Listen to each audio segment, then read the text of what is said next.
In the sacred month of Sawan, as millions of Hindus offer bare leaves and milk to Lord Shiva, our Indian army offers something even more powerful: justice.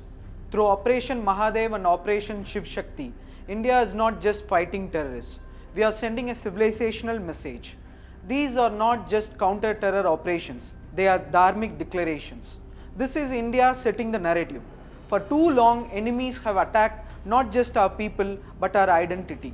For too long, they have named missiles after invaders Babar, Gauri, Ghazanvi, and Nazar, and launched ideological assaults through lies and terrorism. But now, India is learning the narrative game.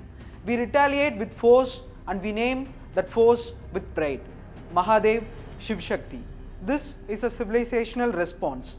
We are not just eliminating terrorists, we are reclaiming memory, identity, and legacy.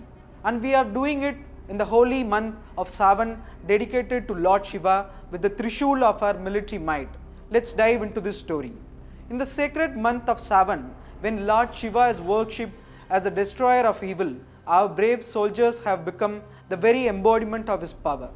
With Operation Mahadev and Operation Shiv Shakti launched right in the spiritual heartland of Jammu and Kashmir, the Indian army has done what can only be described as a divine retribution. As devotees chant Har Har Mahadev in temples, our men in uniform chant it silently with every bullet they fire against the enemies of Bharat.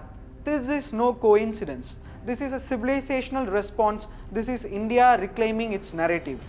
Every time India launches a mission, whether it's a rescue effort, a surgical strike, or a counter-terror op, it chooses names with purpose and soul. Names like Vijay, Talva, Sindoor, and now Mahadev and Shiv Shakti.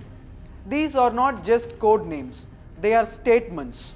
They come from our dharma, our history, and our gods. In Sawan, Lord Shiva's month, evil was struck down once again, not by cosmic Trishul, but by Indian bullets. Let's talk about Operation Mahadev.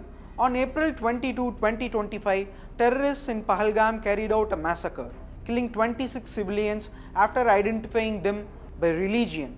The mastermind, a Lashkar-e-Taiba commander and ex-Pak army man, Sulaiman Shah. But just weeks later, on July 28, a Monday in Sawan, Indian forces located and eliminated the attackers in a joint op by the army, CRPF, and J&K police. And where were they hiding? Near the Mahadev peak, the highest, holiest summit overlooking Srinagar, a sacred site revered in Hindu mythology. It is said Lord Shiva himself passed through here on his way to Amarnath, leaving behind his attachments, preparing to narrate the Amar Katha of goddess Parvati. What a divine alignment! The mission was named Operation Mahadev, a fitting tribute to the destroyer of Adharma. This was not just a tactical victory, it was Shiva's justice delivered by Indian hands. But that's not all. Just 2 days later, on July 30th, Indian troops foiled an infiltration attempt at the line of control in Poonch. 2 terrorists were gunned down in a shift surgical strike. That mission was called Operation Shiv Shakti, a name that invokes both the masculine destroyer force of Shiva and the divine feminine energy of Shakti. 2 operations, 2 victories, both in Sawan, both against terror, both named after Shiva. And let's be clear, this naming is not just accidental, it is strategic, it is spiritual, and it's civilizational. India is finally winning the narrative war. For decades, our enemies have named their missiles after invaders, Babar, Gauri, the very tyrants who spilled blood on Indian soil. Today, India replies not just with firepower, but with symbolism.